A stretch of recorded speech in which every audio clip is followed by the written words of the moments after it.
Sa patuloy na paghahatid ng serbisyo publiko ng ating mga kapulisan, isang bayanihan sa pamamagitan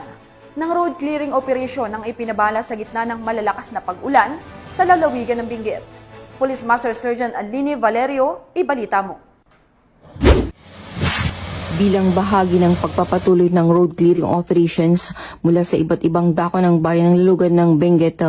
patuloy pa rin ang pagsasagawa ng mga kapulisan na kung saan mabilis na responde ang Kibungan Municipal Police Station sa pag-uugnayan sa Municipal Disaster Risk Reduction and Management Office sa pagguho ng lupa sa kahabaan ng Governor Bado Dangwa National Road, Kibungan nito lamang 28 ng Hulyo taong kasalukuyan. Gayon din bilang tugon sa pagguho ng lupa mula sa Atok Municipal Police Station sa pagtulungan din ng lokal na pamahalaan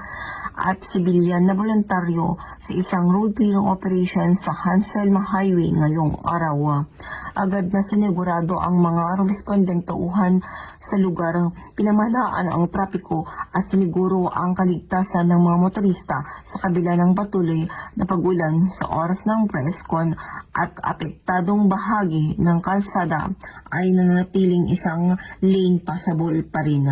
Biglang diin ang insidenteng ito ay malakas na koordinasyon sa pagitan ng mga opisyal ng pulisya at mga tumutugon sa kalamidad na panatilihing madaling mapuntahan ang mga kalsada at pag-iingat sa publiko sa panahon ng mga emerhensya.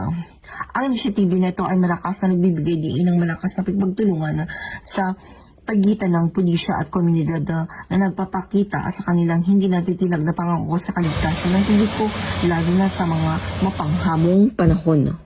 Mula dito sa Baguio City, Raymond ng Cordillera, ito ang yung Police News Network Correspondent, Police Master Sergeant Lenny Valerio, alagad ng batas, tagataguyod ng Balitang Police.